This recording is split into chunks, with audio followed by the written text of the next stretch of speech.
Everyone in Hitler's high command claimed the war in the West could still be won until the day their most senior field marshal looked at the numbers, looked at the maps, and realized they weren't losing to Allied tanks or planes, but to something far more fatal, reality itself. Inside that French chateau, 25 days after D-Day, he saw a flaw so simple, so glaring, that it made every counterattack, every reinforcement plan, every hold-the-line order collapse before they even reached the battlefield. A flaw so obvious that no amount of fanatical speeches or miracle weapons could hide it. And in that moment, he understood why Germany's finest divisions were dying in place, while the Allies grew stronger every single hour. Why strategy didn't matter anymore. Why courage didn't matter anymore. Why the war, for anyone willing to see it, was already over. All that remained was to say the truth out loud. And when he finally did, on a crackling phone line to Berlin, that single sentence ended his 50-year career and doomed a nation that refused to listen. The chateau was too quiet for a battlefield headquarters. Evening lights spilled through tall windows, tracing pale gold across the long table crowded with maps of Normandy, maps stabbed with colored pins, thick with arrows showing movements that had already failed, and plans that no longer mattered. Outside, the gardens of the old French estate were still untouched by the war. Inside, the war was crushing everything. Gerd von Rundstedt stood alone at the center of the room, a man in full dress uniform surrounded by a battlefield collapsing dozens of miles away. Behind him, orderlies whispered into radios, receiving fragments of reports from the front.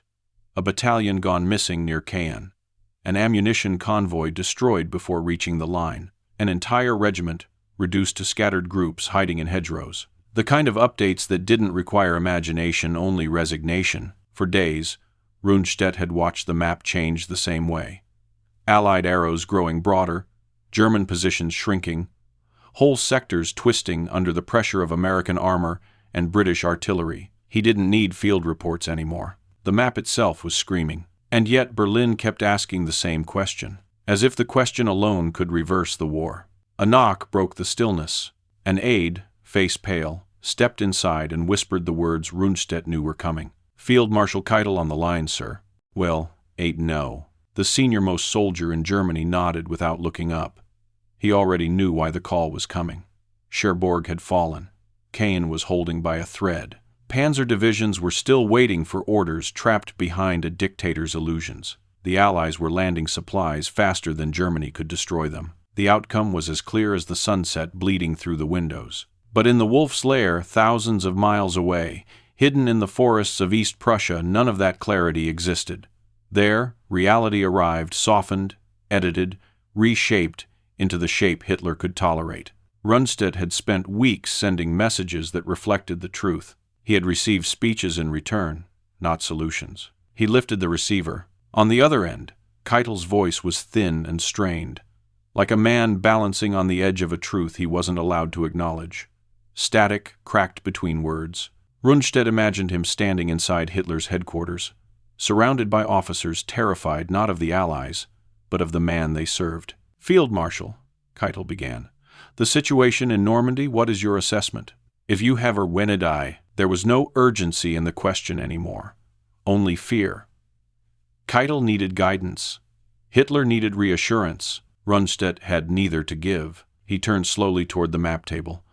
The blue pins marking Allied units clustered like a spreading infection along the coast. The red pins marking German positions looked fewer every day, crushed, overwhelmed, or simply gone. He stared at the vast sweep of the French countryside, hedgerows, villages, roads, and understood how little control Germany actually had over any of it. He thought of the men digging in around Caen, fighting tanks with rifles, artillery with desperation. He thought of the supply columns Hitler insisted existed but that never reached the front. He thought of the panzer divisions kept idle until the Allies had turned the roads into killing grounds. And he thought of the question he had been forced to answer every morning for 4 straight weeks. Can we still hold? To exist ages, there had been a time when he could deliver bad news with tact, a time before Hitler demanded fantasies, a time before commanders were dismissed for telling the truth. That time was gone. Normandy had stripped the last layer of optimism from him. He inhaled slowly, feeling the weight of 50 years of service, of victories in Poland, France, and Ukraine, victories earned through calculation, not delusion. And now, the same calculation was telling him the opposite. "Field Marshal?" Keitel repeated. "What is your recommendation?" "Fivers." The room stilled. Even the radios seemed to go silent. Rundstedt rested his hand on the map table not for support, but to ground himself in the one thing Hitler's headquarters could not manipulate, the reality staring back at him. He didn't raise his voice. He didn't pause. He didn't soften the edges of the truth.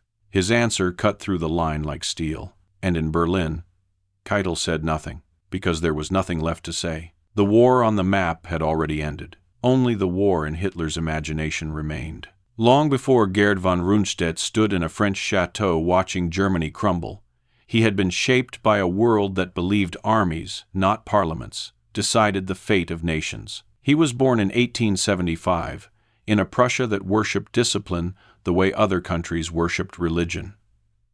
In his family, the army was not a profession, it was bloodline. His grandfather had fought Napoleon when Europe trembled under French boots. His father had served in the Prussian cavalry, a man whose entire sense of identity was built from iron, duty, and the belief that obedience held a country together. For the young Gerd, the future required no imagination. Boys in other families wondered what they would become. Boys in the Rundstedt household were told from birth. At 16, he put on a cadet uniform. It would be the first of many. The Prussian officer academies he entered were not schools in the modern sense. They were factories designed to crush softness and produce steel. Long days of drilling, nights spent memorizing military theory, and endless hours being judged, measured, evaluated. A cadet was expected to stand straighter, think quicker, calculate faster. The slightest sign of hesitation was hammered out early. But the system did more than teach obedience. It taught clarity. Prussian training insisted that war was not about slogans, emotion, or speeches. It was arithmetic. A commander who understood numbers would win. A commander who understood sentiment would lose. Rundstedt absorbed that lesson as naturally as breathing. By the time the First World War erupted in 1914, he was already a rising officer, assigned to staff work instead of frontline command. Many officers resented such postings. They wanted glory, not paperwork. Rundstedt never complained. He understood that the men who moved pins on maps often shaped the war more than the men charging across the trenches. He coordinated artillery, synchronized infantry movements, and managed the lifelines of logistics that kept entire corps alive. It was not glamorous, but it was precision work, exactly the kind of task that hardened his belief that war was won or lost long before soldiers exchanged fire. It was also where he learned the harshest truth of modern conflict. Courage mattered, but numbers mattered more.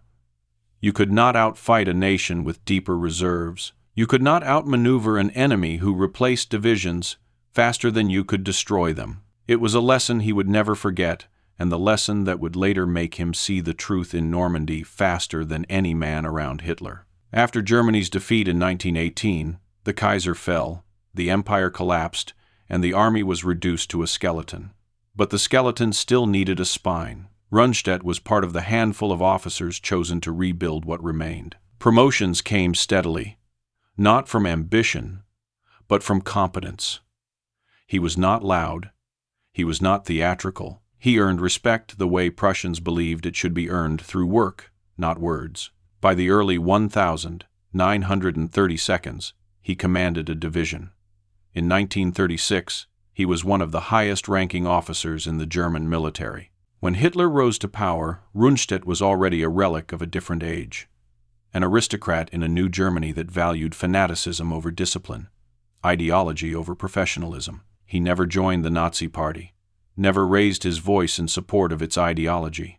He found Hitler crude, unpredictable, intoxicated with his own myth.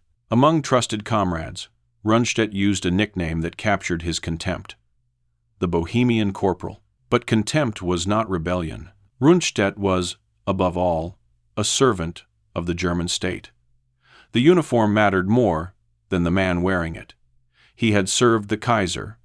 He had served the Republic. He would serve the Reich. He believed that soldiers existed to fight wars, not to judge the leaders who ordered them. It was a conviction that made him indispensable in victory and powerless in the face of delusion, because obedience had built his career, and that same obedience would tie his hands when he finally recognized the magnitude of the disaster unfolding in the summer of 1944. By the time Europe descended into war again in 1939, Gerd von Rundstedt was no longer the quiet staff officer moving units across rail lines. He had become one of the architects who would orchestrate Germany's lightning victories, victories that convinced the world the Third Reich was unstoppable. It began in Poland. September 1939 arrived with a clarity that almost felt cruel. Germany struck with a precision the world had never seen, armored columns cutting deep through the countryside, aircraft smashing communication lines, infantry advancing faster than defenders could organize. While political leaders argued about treaties and borders, the mathematics of blitzkrieg unfolded exactly as men like Rundstedt had envisioned. Rundstedt commanded Army Group South.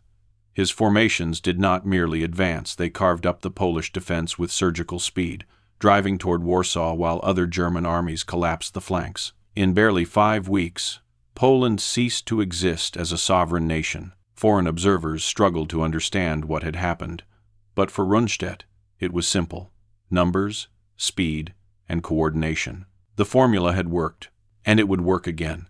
Just 8 months later, his forces spearheaded the attack through the Ardennes in May 1940. The French believed the thick forests and narrow roads were a natural barrier. Rundstedt believed they were a highway waiting to be used. He sent 7 panzer divisions threading through the trees like steel serpents. They burst out behind the main French lines exactly where the defenders thought themselves safe. The French army did not collapse because it was weak. It collapsed because it was outmaneuvered. Rundstedt's thrust cut off the British Expeditionary Force and shattered any coherent response. Paris fell. France surrendered in 6 weeks. It was a victory so decisive that even Hitler treated Rundstedt with an uncharacteristic level of respect. But success breeds illusions. The ease of victory led Berlin to believe the Wehrmacht was unstoppable. Hitler began to think war was no longer about calculation, it was about destiny. That shift in mindset would become deadly. In the summer of 1941, Rundstedt received another massive assignment: command of Army Group South for Operation Barbarossa, the largest invasion in human history. Once again, the early weeks delivered exactly the results Rundstedt expected. His forces tore through Ukraine with terrifying efficiency. Industrial centers, agricultural regions, major cities all fell in rapid succession. At Kyiv, one of the largest encirclements of the war, trapped over 500,000 Soviet troops. The scale of the victory was unprecedented. German officers wrote home, convinced the Soviet Union would collapse before winter. Rundstedt did not share their confidence. He had seen something on the ground that those in Berlin could not see from maps and parade speeches. Soviet armies broke, yes, but they reformed. Their reserves were bottomless. New divisions appeared where logic suggested there should be none. Cities expected to surrender dug in harder. Factories evacuated beyond the Urals continued producing tanks and aircraft. It was as if an entire continent had decided to fight with teeth bared. The further the Germans pushed, the more Rundstedt recognized the flaw in Hitler's calculation. The Soviet Union was not France, where one decisive blow shattered the state. It was a giant with wounds everywhere but a heart still beating. Autumn turned to winter. The German advance stalled outside Moscow. Temperatures plunged. Supply lines stretched thin. Fuel and ammunition froze before reaching the front. Soviet counterattacks hammered, exhausted German formations. Entire units that had marched triumphantly into Ukraine were now clinging to survival. Then came the moment that revealed the widening gap between Hitler's fantasies and military reality. Rundstedt ordered a withdrawal from Rostov, a necessary tactical retreat to avoid encirclement. He had spent his life teaching that a commander must preserve his forces, not sacrifice them for pride. Hitler was furious. He had issued strict orders forbidding any retreat. He believed the Soviet Union would break if German troops simply held firm. Rundstedt's decision contradicted not only Hitler's orders, but his worldview. So Hitler dismissed him. Just like that, the commander who had delivered 3 of Germany's greatest victories was removed for acknowledging reality. The message to the officer corps was unmistakable. Hitler did not want truth. He wanted obedience. For the first time, Rundstedt understood the danger, not of the enemy, but of the system he served. A system where telling the truth could end a career. A system where delusion had begun replacing strategy. He resigned, quietly. He returned home, and he waited. But Germany's war machine was burning through competent commanders the way a forest fire burns through dry wood. Within months, the Reich realized it needed him again. Hitler summoned him back, restoring him to a role he did not ask for, Commander-in-Chief West, responsible for defending an entire coastline with divisions that barely existed. Rundstedt took the job, not because he believed Hitler, not because he believed in victory, but because he was still a Prussian officer, and Prussian officers served even when the orders were suicidal. He would need every lesson from Poland, France, and Ukraine, because the next time the enemy came, Germany would not be the attacker. The next time, reality would come for them, and it would come on the beaches of Normandy. When Rundstedt returned to Germany after being dismissed in Russia, he did not speak of betrayal. He did not complain. He simply waited because he knew something every professional soldier instinctively senses. Wars do not punish incompetence first. They punish truth-tellers. And Hitler had just proven that. But the Reich noticed his absence almost immediately. The Eastern Front was swallowing generals whole. Experienced officers were either dead, disgraced, or desperately holding collapsing lines with forces that grew weaker each week. Even Hitler understood that the West, the place where the Allies would inevitably return, needed someone who could calculate, not fantasize. So in early 1942, Rundstedt was summoned again. Hitler reinstated him as Commander-in-Chief West, responsible for defending the Atlantic coastline from Norway to the Pyrenees. It was a role built on impossible expectations. Hitler wanted miracles. Rundstedt wanted mathematics. The two had not clashed for the last time. He arrived to find an illusion wearing a uniform. The Atlantic Wall that Hitler bragged about in speeches did exist on blueprints, in propaganda reels, and in the fevered imaginations of SS officials who built models for the Führer's approval. But on the actual coast, it was a patchwork of half-finished bunkers, outdated guns, understrength divisions, and units that had no business standing against the most technologically advanced invasion force in history. And Rundstedt saw it immediately. He toured the defenses, walking through cold cement bunkers, stepping over rusted rails meant to slow tanks, watching conscripts in their 40s train with weapons older than they were. He inspected Ostrupan units, men dragged from Soviet territories, wearing German uniforms that didn't fit, holding rifles they barely knew how to load. These men were supposed to hold back the Americans, British, and Canadians. It was insanity dressed as strategy. But Rundstedt, always the professional, did not panic. He told Berlin exactly what the wall needed: more men, more anti-tank guns, more mobile reserves, and a realistic understanding that the coast could not be defended everywhere at once. The reply from Hitler was not reinforcement. It was delusion. Hitler's belief was simple. If the soldiers fight with will, the wall will hold. Like Brest. To Rundstedt, this was not strategy. It was magical thinking. Still, Rundstedt did not rebel. He adapted. If Berlin would not give him more troops, he would at least position what he had in ways that made sense. He wanted the armored divisions, Germany's last truly dangerous weapon, kept inland, far enough from the coast to avoid Allied air power, close enough to counterattack once the enemy committed to a landing zone. Classical doctrine, proven doctrina, and that is when Erwin Rommel entered the picture. Rommel, newly assigned to command Army Group B under Rundstedt, saw the war through entirely different eyes. He had fought the British and Americans in North Africa. He had watched Allied fighter bombers tear his supply lines apart. To him, any movement in daylight was suicide. Rommel's conclusion: the only way to defeat the invasion was to kill it on the beaches before the Allies could build a foothold strong enough to survive aerial bombardment. Their disagreement was not personal. It was philosophical. Two men who respected each other, yet understood that only one strategy could be right. Hitler chose the worst possible outcome, a compromise that satisfied no one. He kept key panzer divisions under his personal control, locked behind bureaucracy and paranoia. Rundstedt knew what that meant. Rommel knew what that meant.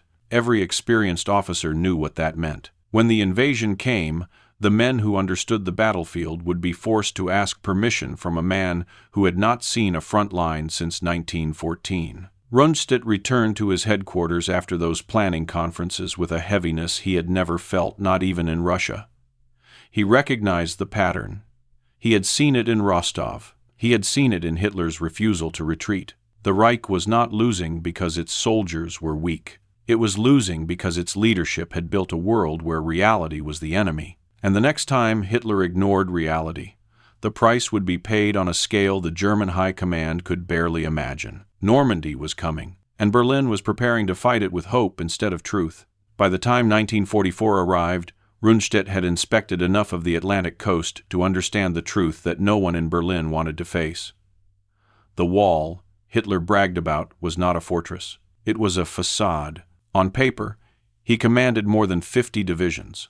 In reality, he commanded a ghost army. Some divisions were static units that could not move because they had no trucks, no fuel, no training to redeploy. Others were composed of men in their 40s and 50s, reservists pulled from rear area duties and told they were the shield against the Allies. Several divisions had battalions filled with captured Soviet soldiers, rebranded as Osttruppen men, who barely spoke German, who had little loyalty to Berlin, and who often carried rifles older than their fathers.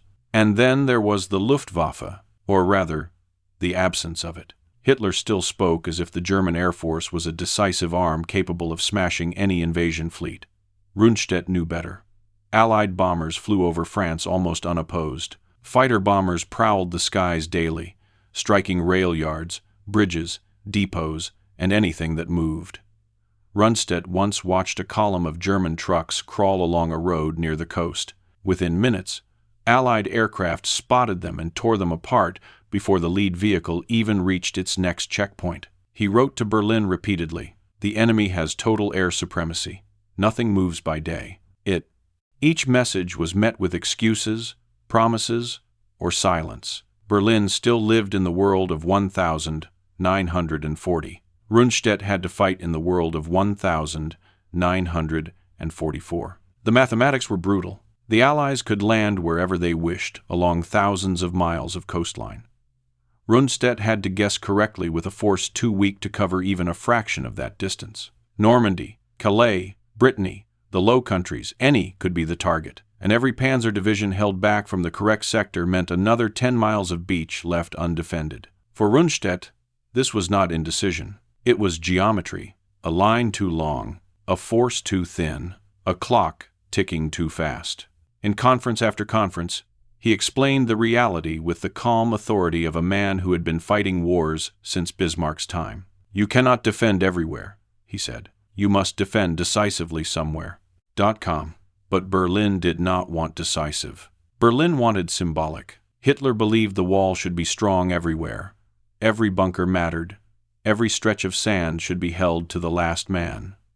Rundstedt knew such orders were suicide. He argued that the wall should delay the landing, not defeat it. The real battle would be fought inland by the armored reserves, which brought him to the one element of the defense that still had teeth: the panzers. They were the only force capable of throwing an invasion back into the sea, and Rundstedt wanted them held in a central reserve beyond the reach of Allied aircraft, ready to strike once the main landing was revealed. It was sound doctrine. It had worked in 1940. It had worked in Russia. It remained the only realistic chance Germany had. Then Rommel disagreed. Rommel had lived what Allied air power meant. He had watched his Africa Corps disintegrate on open desert roads under the relentless precision of fighter bombers. To him, holding panzers inland was not a strategy, it was a death sentence. "Move them closer to the beaches," Rommel insisted. "Strike the Allies before they assemble. Kill the invasion at the water's edge or lose the war." Two brilliant commanders, two incompatible solutions, and Hitler, unwilling to choose, made the one decision that guaranteed disaster. He took direct control of the key panzer divisions himself. This was not strategy, it was paranoia. Hitler believed only he could judge when and where the reserves should be committed. That meant Rundstedt and Rommel would need the Führer's personal authorization to move the very units that were supposed to determine the battle's outcome. Rundstedt knew exactly what that meant. Rommel did too. When the invasion came, they would be spectators waiting for the approval of a man who had no understanding of the situation on the ground and who believed the real Allied landing might come elsewhere. But the worst part wasn't Hitler's interference. It was time. Every hour the Allies bombed the French railway network made it harder for German reinforcements to move.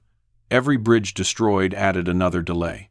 Every fuel depot lost crippled mobility. Rundstedt watched as the arteries of France, the rail lines, the roads, the junctions, were systematically severed. By late spring, he knew the truth. Germany would not fight the Allies when they landed. Germany would fight the clock. When June came, the question would not be, can we stop them? Regiment. It would be, can we move anything at all? Weiss down, and Rundstedt, staring at the hollow strength of the Atlantic Wall, understood the answer long before the first Allied paratrooper touched French soil. The answer was no. The night before the invasion was too still to be real. Rundstedt had seen campaigns begin in storms, in smoke, in artillery fire that shook the earth. But the night of June 5th into the early hours of June 6th, 1944, brought a different kind of terror, one born from silence. A silence so heavy it felt staged, as if the world were holding its breath for something enormous. He stood in his headquarters and listened not for gunfire, but for absence. No engines, no signals, no movement along the coast. At 1 a.m., a faint rumble echoed somewhere to the northwest.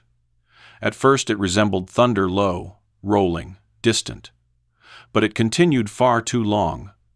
The horizon flickered. Staff officers rushed into the map room. By 1:30 a.m., reports began arriving.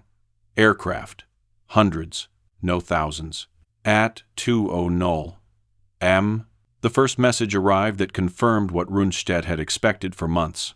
Large-scale air landings behind our lines. Paratroopers. I have. The invasion had begun, but it wasn't the invasion Berlin expected. Hitler's headquarters still believed the real landing would come at Pas de Calais, the shortest distance from England. The position the Allies had spent months feeding with fake radio traffic, dummy divisions, and phantom armies. Rundstedt had warned repeatedly that Calais was obvious, perhaps too obvious, but Berlin chose to see what it wanted to see. Now, Normandy was burning in the darkness. Thousands of Allied transport aircraft roared over the French countryside, dropping paratroopers into moonlit fields and orchards. The night became chaotic flash photography, bursts of tracer fire, glider crashes, scattered drops, men landing miles from their objectives. But to Rundstedt, none of this chaos offered comfort. Because chaos did not mean confusion for long. Chaos meant a foothold, and a foothold meant the beginning of something irreversible. By 3 a.m., the phones rang continuously. Some paratroopers had landed directly in flooded fields and drowned. Others seized crucial bridges before German forces could respond. Entire German units were paralyzed by uncertainty, unsure if they were facing a diversion or the main thrust. Rundstedt's instinct was immediate. Release the panzers. 2. The one Jew. But the order was not his to give. 2 armored divisions, the very divisions he needed, were tied up behind Hitler's insistence on personal control. Rundstedt's staff sent the request anyway, hoping for a miracle. No reply came. At 5:30 a.m., the horizon flashed white. Not lightning naval guns. Then came the sound, rolling inward from the coast like a physical blow. Allied battleships and cruisers opened fire with a precision that stunned even the men who had seen the bombardments in Sicily and Italy. Entire sections of the Normandy coast disappeared under fountains of earth and shattered concrete. Rundstedt listened as fortress commanders reported their positions collapsing. Gun batteries were knocked out before they could fire a second salvo. Telegraph lines were cut. Observation posts simply vanished. And still Hitler slept. No one dared wake him. At 6:30 a.m., the beaches began to fill with men. Utah, Omaha, Gold, Juneau, sword. 5 names that would enter history, 5 names that, in that moment, represented 5 simultaneous disasters unfolding in real time. Rundstedt watched the reports come in, like a surgeon staring at a heart monitor showing 5 organs failing at once. At Utah, the Americans landed in the wrong place, but the error helped them. Resistance was light. The beachhead grew fast. At Gold, British forces pushed inland within hours. At Juneau, Canadian units fought through brutal defenses yet secured their objectives. But it was Omaha that seized the room's attention. The first reports from Omaha were horrifying even to hardened generals. American infantry walked into a storm of machine gun fire that cut them down in rows. Entire companies collapsed within minutes. The sea turned dark. Equipment sank. Commanders died before reaching sand. For a moment, it seemed to some that the attack might fail. But Rundstedt knew better. He did not see a possible Allied failure. He saw something far more dangerous. The Allies refusing to break. Every position they held on the beach, no matter how small, was a wound in the German line, and wounds spread. By 9 a.m., he had seen enough. The paratroopers behind the lines, the naval bombardment, the growing pressure on the beaches, the shattered command posts, the stalled communication, the traffic jams, the fog of war that was only falling on one side. "Release the panzers," he repeated. His chief of staff nodded. The request went through again. Still no answer. It was not until nearly noon that Hitler finally awoke, pulled from sleep by whispers in the hallway that the invasion had begun. He arrived in his operations room irritated, not alarmed. To Rundstedt's disbelief, Hitler's first question was not where or how many. Grapped on, it was, is this the real landing? We're God at first, and the deception had worked too well. Operation Fortitude had convinced him that Normandy was a trick. He believed in the face of every report from the front that the Allies were trying to draw German strength away from Calais. So he refused to release the armored reserves. Hours passed, while Allied beachheads thickened like a growing infection. By afternoon, thousands of tons of equipment were unloading from transport ships. Artillery, tanks, ammunition, engineers laying roads, bulldozers shaping ramps, medics, supplies, radios, fuel, all flowing in like a tide with no ebb. And Rundstedt still had no panzers. It wasn't until 4 p.m., when Hitler finally accepted that Normandy might indeed be the main landing, that he authorized the armored divisions to move. But by then, they were too late. Allied fighter bombers circled like predators. The moment the German tanks rolled onto open roads, the sky opened. Panzers burned on the roadside. Half-tracks exploded. Supply trucks disintegrated. Columns jammed the narrow French lanes. Platoons were blown apart while still trying to assemble. Hours earlier, those tanks might have driven into the beaches and shattered everything before the Allies could dig in. Now, they were fuel for Allied aircraft. Rundstedt watched the reports come in with the same expression he had worn in the Eastern Front, winter of 1941, the expression of a man who knew a defeat the moment he saw it. Because D-Day was not a single battle. It was a math problem. And the numbers no longer worked. By nightfall, all 5 Allied beachheads were linked, or nearly so. More than 150,000 soldiers had landed. Thousands of vehicles, fuel, ammunition, artillery, air superiority that could not be challenged, naval artillery that could pulverize any counterattack. The truth was devastatingly simple. If Germany did not throw the Allies back into the sea on the first day, then Germany would never throw them back at all. Rundstedt knew this better than anyone in the German high command. He had seen campaigns decided in hours. He had seen fronts collapse from pressure far lighter than what Normandy carried. And now, he saw something perhaps only he and Rommel fully understood. The war in the West was already lost. Not because of cowardice, not because of betrayal, but because the leadership in Berlin had fought a fantasy while the Allies fought a war. And the price of that fantasy was now landing on French soil. One wave after another, unstoppable, inevitable. Everything after June 6th would be retreat, delay, and destruction. The front would bleed, the cities would burn, the divisions would dissolve, but the outcome would never change. Rundstedt saw the end before anyone else would admit it. And 25 days later, he would say it out loud. The first 24 hours after the landings were enough for Rundstedt to understand the shape of the disaster. The next 25 days would show him its depth. D-Day wasn't a single shock. It was a wound that widened every hour, bleeding the Western Front slowly, methodically, without pause. At first, there was still the illusion, thin, fragile, but present, that the situation might stabilize. Hitler clung to it. Keitel repeated it. Jodl wrote reports crafted to keep it alive. Headquarters in Berlin insisted that the Allied beachheads could still be crushed. They spoke as if the war were a matter of will, not logistics, as if determination alone could reverse mathematics. Rundstedt listened to those messages the way a doctor listens to a patient denying the seriousness of his illness. He knew the tone. It was the tone of a man refusing to admit he was dying. By June 7th, the Allied bridgeheads had deepened by miles.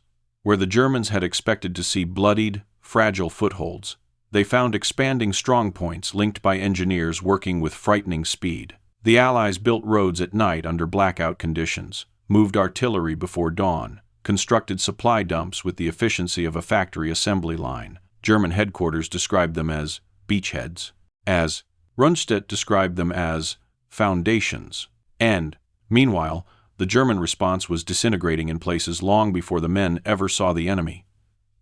Allied aircraft had turned France into a landscape of bottlenecks and dead ends. Every railway heading toward Normandy was bombed until it resembled a skeleton. Bridges that had survived years of occupation fell in minutes. Stations that had once been vibrant with movement now echoed with nothing but wind. Divisions that, on paper, should have reached the front in 24 hours instead, took 5 days, and arrived depleted, exhausted, and scattered. Every new morning brought the same grim pattern. A fresh German formation would reach Normandy. It would counterattack. It would punch a hole in the Allied line, sometimes brilliant, sometimes almost heroic.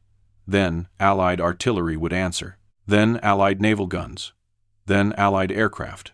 By dusk, the German unit that had begun the day with strength would end it with half its vehicles burning, its commanders dead, and its survivors digging shallow graves behind hedgerows. It was warfare by erosion. It was a grinder. And the grinder always turned in one direction. Cherbourg was the first major collapse. The city's fortifications had been celebrated in Nazi propaganda as impregnable.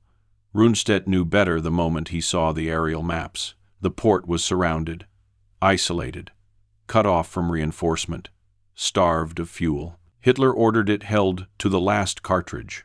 Rundstedt understood what that meant.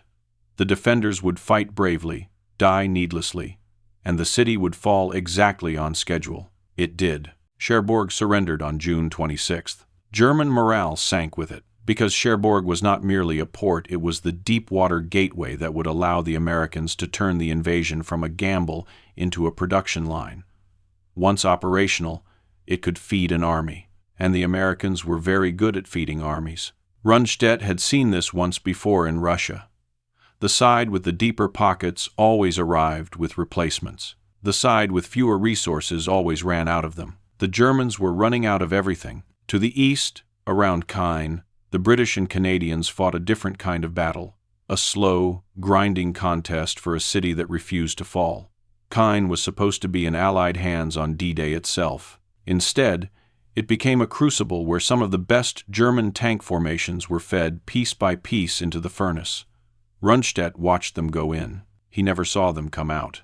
Every day, tanks were lost that could never be replaced. Every day, veteran crews, men trained through years of war, were killed in engagements where their experience meant nothing against the overwhelming weight of Allied guns. Rundstedt knew what this meant. Experienced tank crews were not just soldiers, they were knowledge. And Germany was bleeding that knowledge into the soil of Normandy. Meanwhile, Hitler continued to demand counterattacks. He insisted that a decisive blow would appear if his generals simply believed hard enough. Rundstedt knew this was madness. He had served under 3 governments before Hitler and understood a basic truth that had guided every military doctrine he had ever studied. An army at a numerical and logistical disadvantage cannot win a war of attrition. And yet, Attrition was exactly what Normandy had become. By mid-June, Rundstedt no longer asked whether Germany could push the Allies back into the sea. That question was dead. The question now was how long Germany could delay the inevitable breakout into the French interior. Every day the front held, even if only barely, bought a small amount of time. But time for what? There were no new divisions coming, no fresh reserves, no hidden weapon that could change the balance. Germany was simply bleeding to death more slowly in Normandy than it was in Russia. Rommel visited Rundstedt on several occasions during those weeks. Their disagreements over tactics had not vanished, but they no longer mattered. Both men understood the one reality overriding everything else. Rommel said it aloud in a tone stripped of all hope. The enemy's air power alone makes all movement impossible. Oh, he didn't say difficult. He didn't say costly. Well, with that distant stews, in Nies Brez with Indeving, he said, impossible. We're stacktivate. That was the word Rundstedt would carry into every meeting with Berlin. Impossible. The one word Hitler refused to process. The two field marshals walked the same battlefields, spoke to the same exhausted divisions, watched the same sky streaked with Allied aircraft. They could see what Berlin could not. The German army was being dismantled not in dramatic battles, but in the monotony of daily losses. A tank here, a platoon there, a battalion trapped in a traffic jam and torn apart, a bridge destroyed at the wrong moment, a fuel depot lost to a single bombing run. Not a collapse and unraveling. On June 17th, the first meeting with Hitler after D-Day confirmed what Rundstedt already sensed. The Führer heard only what he wanted to hear. He spoke of wonder weapons, new divisions, and holding to the last man. Rundstedt listened as a man who had commanded armies his entire life listened to someone who had never commanded anything larger than a company. There was a chilling realization in that meeting, not merely that Hitler was detached from reality, but that the system itself was designed to keep him detached. Rundstedt saw fear in the eyes of the officers around the table. Fear of facts, fear of honesty, fear of saying the one thing Hitler could not bear to confront, that the war in the West was no longer winnable. The next days confirmed it. By June 20th, the Allied buildup was unstoppable. The beaches had become floating cities. The Mulberry Harbor's vast artificial ports turned offshore waters into logistical engines. Supplies poured across them faster than German intelligence could count. By June 25th, Rundstedt no longer saw the Allied line as a threat. He saw it as a verdict. On July 1st, when Keitel asked him the question Hitler had demanded for weeks, "What should we do?" he was not answering out of anger, or defiance, or despair. He was answering out of calculation. A calculation he had begun on June 6th. A calculation that grew sharper with every day of blood. A calculation that, by July 1st, was no longer a theory, but a fact. And that fact was simple. Germany could not win. Germany could no longer even hope to win. Germany could only choose how completely it wished to be destroyed. And so, Rundstedt spoke the one sentence Berlin feared, the sentence that ended his career. Hitler finally agreed to meet his Western commanders on June 17th, but the meeting took place nowhere near the front, not in Caen, not in Cherbourg, not in the shattered fields where German soldiers were dying under Allied fire. Instead, he chose a fortified bunker far behind the lines, a place where he could talk about war without being forced to see it. That alone told Rundstedt everything he needed to know. He traveled with Rommel to the location, moving through France under the constant threat of Allied aircraft. Even the journey itself felt like a commentary on the state of the war. Every few miles, traffic stalled because a road had been cratered by bombs. Bridges were replaced with shaky wooden structures. Command cars zigzagged between wreckage that had once been convoys. By the time the two field marshals arrived, their uniforms were covered in dust, their tempers sharpened by the silent agreement that the situation was unraveling faster than Berlin could comprehend. And yet, the bunker they entered hummed with an almost theatrical calm. Maps on the walls, staff officers with polished boots, reports that emphasized local difficulties rather than systemic failure. A sanitized war for an audience that demanded sanitization. Hitler entered the room slowly, and Rundstedt was struck by his appearance. This was not the man who had strutted through victory parades in 1940. His complexion was pale, almost gray. His left hand trembled. His walk carried a stiffness that had nothing to do with age and everything to do with strain. But his voice, when he spoke, still carried the same imperious certainty. He asked for a situation report. Rommel did not soften his words. He laid out the reality with the bluntness of a man who had nothing left to hide. The Allies had total air dominance. Troops could not move in daylight. Reinforcements were arriving too slowly. The coastline could not be sealed again. The longer the Germans held, the more they bled. And the Allies were growing stronger every hour. When Rommel finished, there was no sound in the bunker. Not the scrape of a chair, not the shuffle of boots. Just silence, heavy, electric, dangerous. Hitler stared at him as if he had spoken treason. Rundstedt watched the exchange with the calm of a man who already knew the outcome. He had seen this before in Russia, after Rostov. He recognized the way Hitler's eyes hardened, not with understanding, but with offense. To Hitler, a problem was not a challenge to evaluate, it was a personal insult to his worldview, and Rommel had just insulted that worldview. When Hitler finally spoke, the bunker seemed to shrink. His voice rose, accusing Rommel of defeatism. He insisted that the situation was temporary, that new weapons would arrive soon, that Allied morale would collapse once the V-1 flying bombs struck London, that Germany needed only to hold a little longer. He spoke like a man trying to convince himself. Rundstedt listened, his expression unchanged. He had long since given up believing Hitler's fantasies, but he also knew there was no point in arguing. Hitler did not absorb information, he repelled it. Reality slid off him like water off steel. So when he turned to Rundstedt for confirmation, the field marshal gave a measured response, precise and professional, focused on reorganizing reserves and stabilizing the line. It was not with Pio, but Hitler heard what he wanted to hear. Not a warning, but endurance. The meeting ended abruptly when the distant thunder of a V-1 explosion rattled the bunker. Everyone flinched except Hitler, who seemed energized by the sound. To him, the flying bombs represented hope, the promise of revenge, the promise that fear might force Britain to the table. To Rundstedt, it represented the same thing. Everything in that bunker represented delusion. When the conference broke up, Rommel and Rundstedt walked outside into the warm French air, away from maps and speeches, and back into the reality they shared. Rommel broke the silence first, his voice low, bitter. He doesn't understand a single thing we've told him. 2. Rundstedt didn't respond immediately. He watched Allied aircraft drawing thin contrails high in the sky out of reach, unchallenged, uncontested. Finally, he said, "He understands. He simply refuses to accept." Oh, they both knew what that meant. A commander who misinterprets information is dangerous, but a commander who rejects information entirely is fatal. The war was no longer being lost by miscalculations. It was being lost by design. Still, they returned to their sectors, because soldiers return to their posts even when the war itself has stopped making sense. Days passed. Losses mounted. The front bent and creaked, but did not yet break. Rundstedt watched events unfold with an increasing sense of inevitability. Each request for reinforcement encountered delays.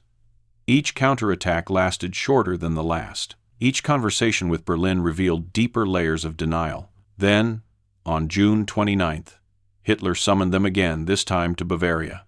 Another journey away from the front. Another conference conducted far from artillery range, where the war felt more like a puzzle than a catastrophe. Rommel once more presented the truth.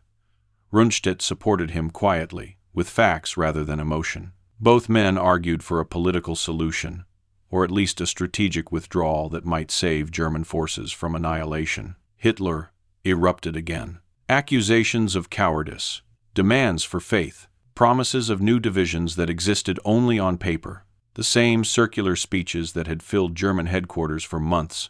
Rundstedt watched, not with anger, but with resignation. He realized Hitler was no longer even trying to win the war.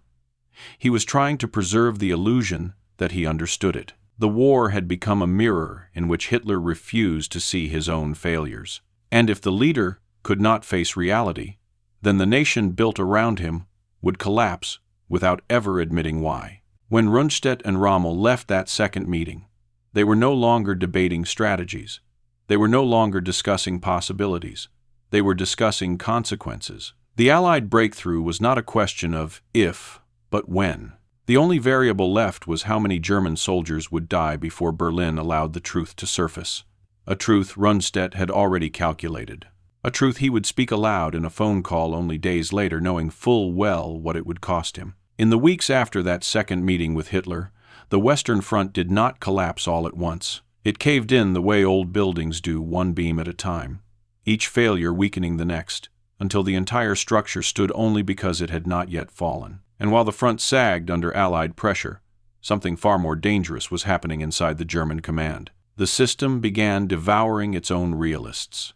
Rundstedt had seen it before in the East, when commanders who spoke honestly about Moscow's defenses or the condition of their troops vanished from their posts. But this was different. This was not just the removal of inconvenient officers. This was a purge of competence itself, a deliberate cleansing of anyone whose perception of reality threatened Hitler's fantasies. Rommel was the first to feel the tightening noose. He continued sending warnings to Berlin, precise, unavoidable warnings. Troops exhausted, tanks crushed, air power non-existent. If the army did not shorten its lines and conserve strength, the Western Front would dissolve. Rommel didn't sugarcoat anything. He didn't know how. To him, honesty was oxygen. To Hitler, honesty was poison. When Rommel argued that the war could no longer be won militarily and that Germany should consider a political solution, he crossed an invisible line. Rundstedt knew that line well. It was the line he himself would soon cross.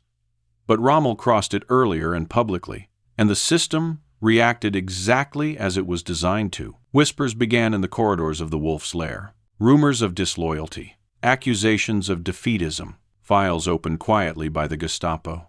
Rundstedt heard them long before they reached Rommel's ears. He recognized the pattern instantly. Hitler never confronted a commander openly. He simply allowed the weight of suspicion to build until the man was already condemned in the minds of those around him. But Rommel wasn't the only target. Field Marshal Günther von Kluge, Rommel's counterpart in the East, years earlier, now commanded Army Group B after Rommel was injured. Kluge was brilliant, energetic, and widely respected, but brilliance was becoming a liability. He too sent messages urging withdrawal, redeployment, tactical realism. And realism, by this stage of the war, was indistinguishable from treason in Hitler's eyes. Then came July 20th, the bomb at the Wolf's Lair. The explosion that shook the walls of Hitler's headquarters reverberated far beyond the forest of East Prussia. It detonated inside the German High Command, sending suspicion, fear, and vengeance cascading across every army group. Officers who had never met the conspirators were dragged in for questioning. Senior commanders were judged by association, not evidence. The conspiracy itself had been small, but the shadow it cast was enormous. Hitler turned inward. Trust evaporated. His paranoia, already severe, calcified into doctrine. Anyone who had voiced doubts, however mild, was now suspect. Rundstedt felt the shift immediately. Berlin no longer asked for analysis. Berlin demanded loyalty. Perfect, unblinking loyalty. A commander's value was no longer measured by his understanding of the battlefield, but by his willingness to echo Hitler's fantasies. And every officer who saw clearly every man capable of rational thought was now walking along the edge of a cliff. Rommel, recovering from wounds after his car was strafed by Allied aircraft, received 2 visitors on October 14th. They arrived with a briefcase. Inside, it was a cyanide capsule and a choice. Face the People's Court, be humiliated, executed, and have his family punished. Or take the capsule and be remembered as a hero who died from his injuries. He chose the capsule. Germany lost one of its finest commanders, not to the Allies, but to its own regime. Von Kluge did not last long after him. Hitler suspected him of contemplating negotiations with the Allies during the retreat that followed the Allied breakout. It didn't matter whether it was true. Suspicion was enough. Summoned back to Germany, Kluge never arrived. He stopped on a roadside near Metz, wrote a final letter urging Hitler to end the war, and swallowed cyanide. Another realist gone. And then there was Rundstedt. He stood above the storm, older than the others, quieter than the others, less flamboyant, less political. His strength had always been calculation, not charisma. He had outlived hundreds of officers, younger, bolder, and louder, because he had always chosen his battles carefully. But the purge reached him too, not with an arrest, not with a forced suicide, but with something colder: isolation. Orders stopped arriving. Requests went unanswered. Keitel no longer asked for his opinion, only for confirmation of decisions already made. Rundstedt's assessments were quietly minimized in reports. His warnings were rephrased, softened, made harmless, before they reached Hitler. He had become what every honest commander eventually becomes in a collapsing system: a ghost in uniform, still present, still technically in command, but ignored. Berlin did not need to kill Rundstedt. It only needed to stop listening. He watched the pattern unfold with the clarity of a man who had survived long enough to understand the rules. Those who lied thrived. Those who spoke truth were removed. And those who tried to straddle the line, offering half-truths, cautious warnings, were gradually forced into silence. The system was purging reality itself. And as the Western Front buckled, as Allied armor tore through hedgerows and cities burned under the summer sky, Rundstedt understood what this purge would ultimately cost Germany. Not territory, not divisions, not generals, but victory. Victory in any form, military, diplomatic, or moral. A nation cannot survive when it kills the people who tell it the truth. He had said the war was lost. And now, watching Rommel and Kluge fall, he understood how far the system would go to silence men like him. He would soon pay the price himself, not with his life, something almost merciful compared to the fates of others, but with something that, to a Prussian officer of his generation, cut just as deeply: his command. When Rundstedt was dismissed on July 2nd, the order arrived without ceremony. No shouting, no accusations, no dramatic confrontation. Just a piece of paper delivered by an officer who looked almost embarrassed. The official explanation was predictable: age, fatigue, health. The truth was simpler: he had spoken honestly. And in Hitler's Germany, that was an unforgivable act. He packed his uniform quietly, handed over his maps, and left headquarters with a dignity that felt almost archaic compared to the chaos swallowing the Western Front. He had seen many endings in his lifetime. Empires falling, armies retreating, regimes collapsing under the weight of their own myths. But this ending carried a bitterness unlike any other, because it wasn't a collapse brought by enemies, it was a collapse engineered by the very leadership sworn to prevent it. Rundstedt returned to his home believing his career was finished. He was nearly 70, exhausted, and suffering from heart problems. A younger man might have raged against the dismissal. A more political man might have fought for influence. But Rundstedt had long ago learned that wars end careers as ruthlessly as they end lives. He expected to die in quiet obscurity. But the German army was collapsing faster than Hitler could replace its commanders. The Allied breakout from Normandy began in late July, tearing through German lines with a speed that reminded Rundstedt painfully of his own early campaigns. Operation Cobra, spearheaded by American armor, tore open the front near St. Lo. German resistance crumbled. Entire divisions evaporated in the hedgerows. Commanders sent frantic messages, begging for reinforcements that didn't exist. The German 7th Army was being strangled, its supply lines severed, its units scattered. Rommel was gone.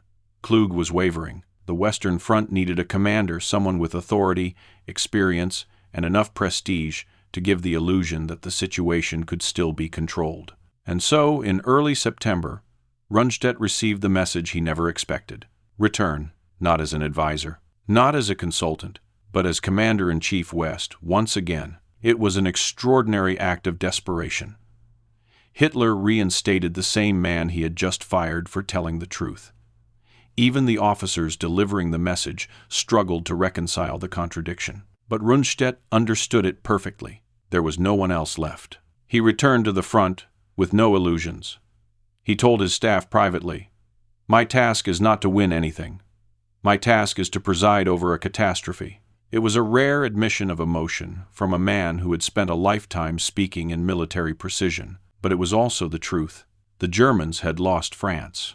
They were losing Belgium. They were losing the Netherlands. All that remained was a slow retreat toward the German border. Still, Rundstedt did what he always did. He looked at the map, absorbed the situation, and applied logic to a landscape ruled by chaos. He ordered withdrawals where he could, stabilized lines where possible, and coordinated counterattacks only when they offered strategic value rather than symbolic gestures. But Hitler did not want strategy. He wanted spectacle. In December 1944, Hitler summoned Rundstedt to discuss a plan he believed would reverse everything. A final offensive, a bold strike that would shatter the Western Allies, sever their armies, capture Antwerp, and force a negotiated peace. The Ardennes. When Rundstedt saw the outlines of the plan, something inside him hardened.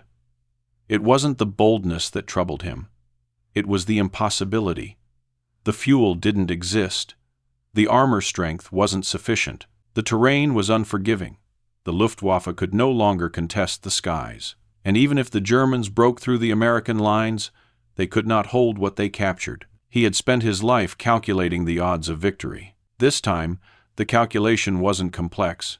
It was arithmetic that even a cadet could solve. Hitler asked, "Can it succeed?"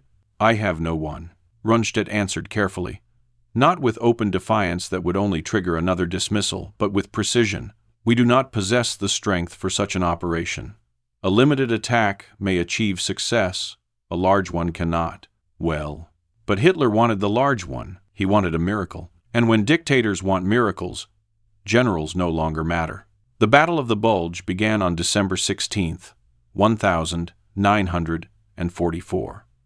Rundstedt watched the early reports with a sense of grim déjà vu. The initial breakthrough looked dramatic panzer columns cutting deep into American lines, infantry advancing through the Ardennes forest under cover of fog. For a moment it felt like Ezerkillen again, but Rundstedt saw through the illusion instantly. He knew what the fog concealed. He knew what would happen once the skies cleared. And when they did, Allied aircraft returned with a vengeance.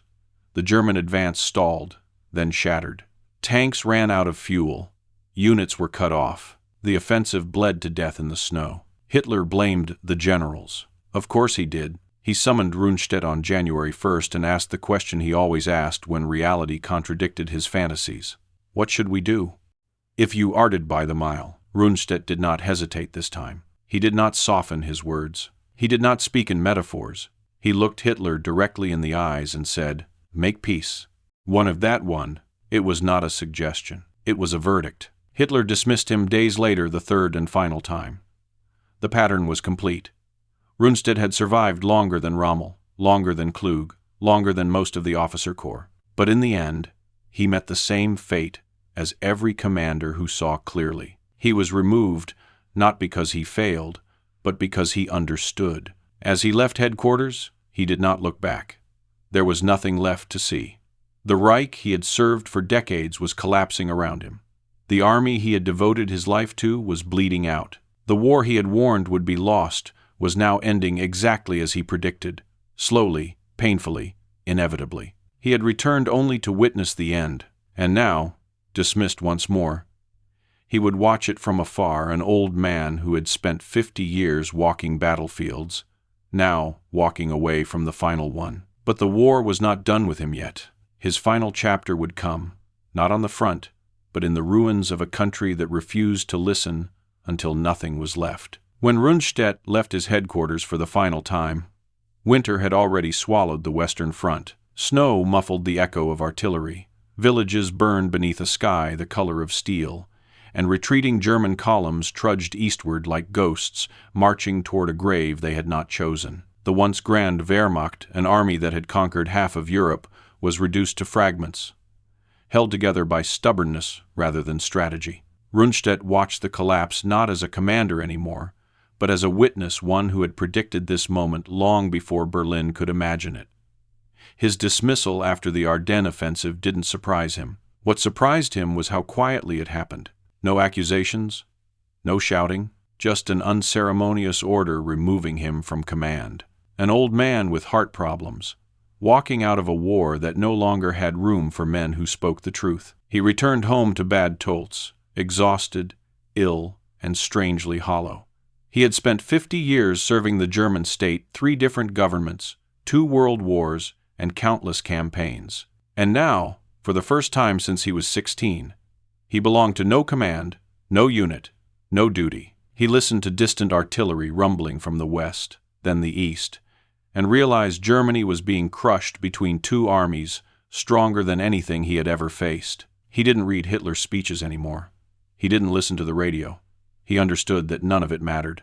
The Reich was collapsing in slow motion, and even though he was no longer wearing a field marshal's baton, he could still read the battlefield by intuition alone. The Eastern Front had become a tidal wave driving relentlessly toward the heart of Germany. Cities he had once passed through as a young officer, Königsberg, Breslau, Danzig, were now engulfed by the Red Army. In the west, American armor rolled across the Rhine with an ease that bordered on the surreal. This was not the German army he had known. This was a force crumbling faster than terrain could be defended. In March 1945, news reached him of an event so unthinkable that even Rundstedt was momentarily stunned.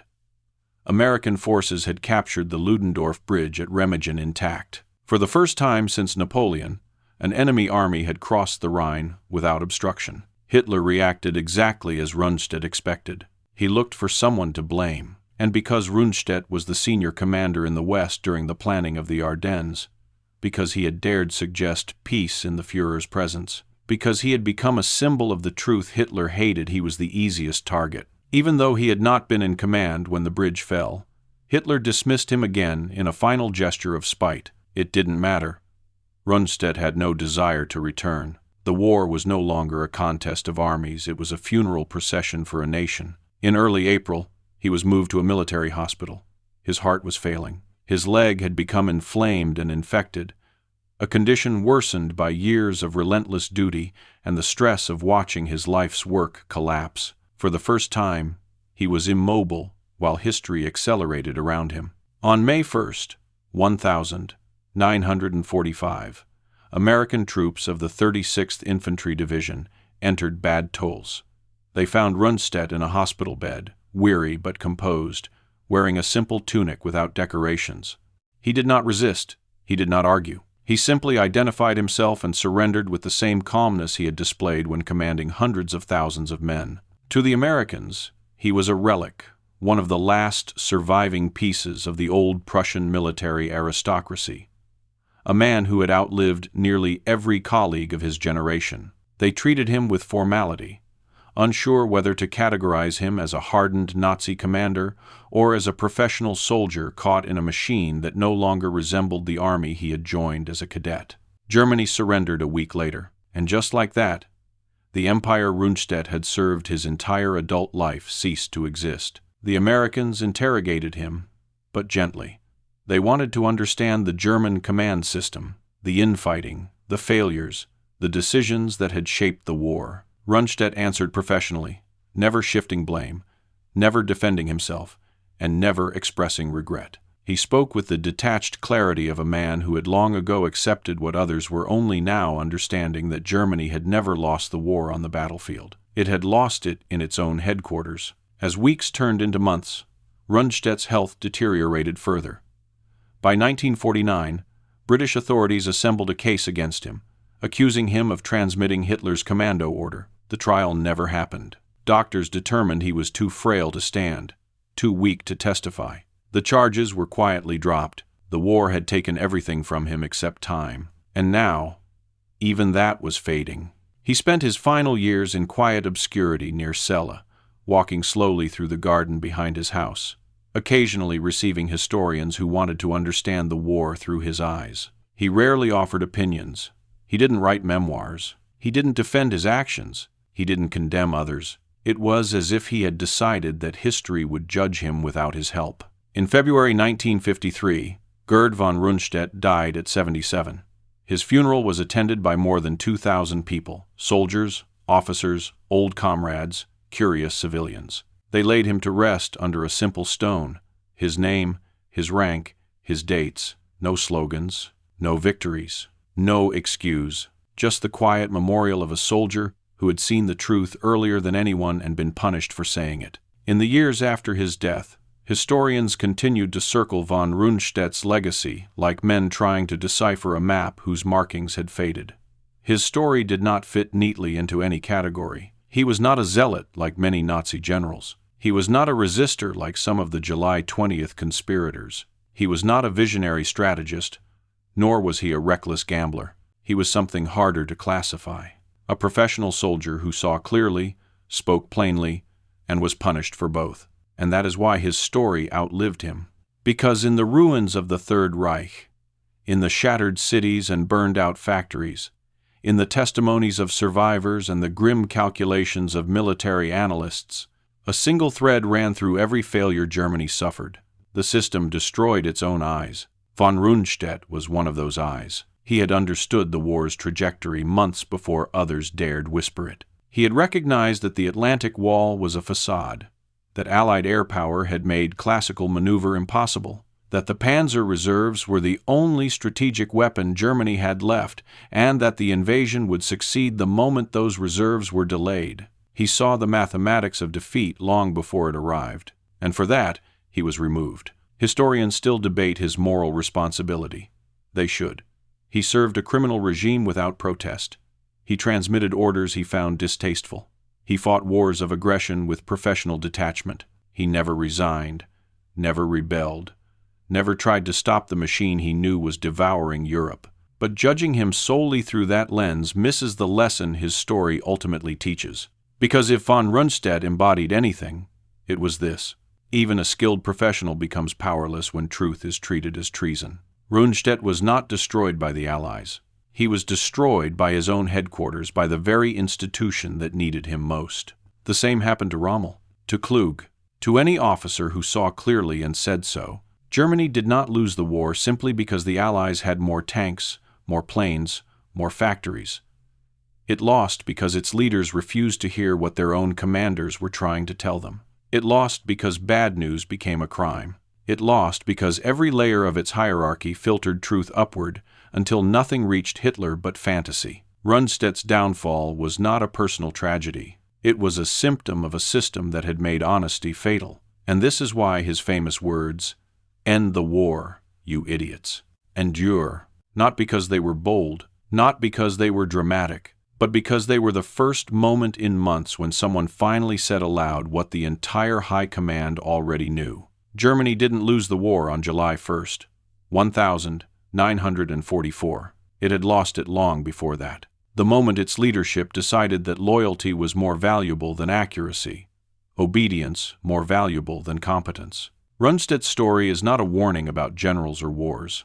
It is a warning about what happens when any organization grows so insulated, so paranoid, so hungry for affirmation, that it smothers the very people capable of saving it. When truth becomes dangerous, failure becomes inevitable. And that is why, decades later, von Rundstedt's tale still resonates not as a celebration of a flawed commander, nor as a condemnation of a man shaped by his era, but as a reminder: no army, no institution, no nation can survive when it silences the voices that see clearly. Because sooner or later, reality arrives. And when it does not negotiate. In the end, the story of Gerd von Rundstedt is not the story of a hero, nor is it the story of a villain. It is the story of a man standing inside a collapsing world, watching the truth disappear under the weight of loyalty tests, propaganda, and fear. A man who understood the direction of the war long before the front lines reflected it. A man who tried, however quietly, to force reality back into a system that had stopped recognizing it. But reality does not wait for permission to be acknowledged. It simply arrives.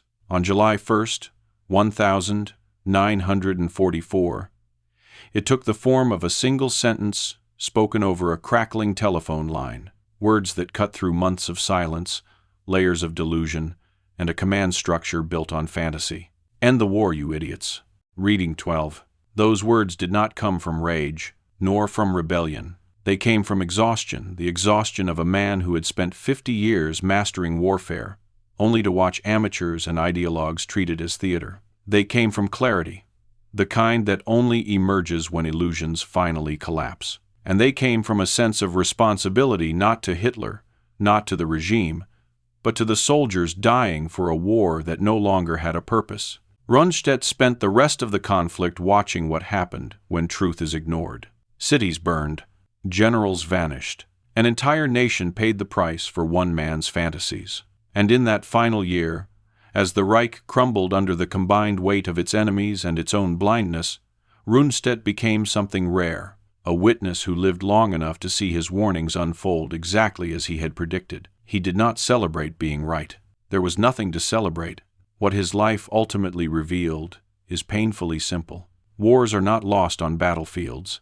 They are lost in rooms where truth is unwelcome. They are lost when leaders punish honesty. They are lost when institutions value obedience more than competence. They are lost when survival depends on illusion rather than information. Rundstedt's legacy is not a lesson in strategy. It is a lesson in what happens when the people who can see clearly are silenced, and the people who cannot see at all are given absolute power. He died in peace, buried under a stone that says nothing of his victories or his failures. A quiet ending for a man who spent his life navigating storms created by others. But his story remains, not because of what he won, not because of who he served, but because of what he recognized.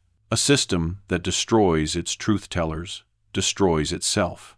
That is the forgotten lesson of July 1st, 1944. That is the weight behind those 6 blunt, furious words. And that is why this story matters not just as history, but as a warning that echoes far beyond the battlefields of Normandy. Before you go, I want to ask you something real, not as viewers, but as people who've watched this entire tragedy unfold. Do you think von Rundstedt was a coward for staying, or the last sane man in a world that refused to listen? There's no easy answer, no perfect category, just a complicated man trapped inside a collapsing system. Tell me what you think, honestly. Was he responsible? Was he powerless? Or was he something in between? Your perspective matters, and the comments on this channel are where some of the best discussions happen. If you want more stories like this, remember to subscribe. And if you're still here at the end of this journey, thank you. You're the reason these forgotten histories stay alive.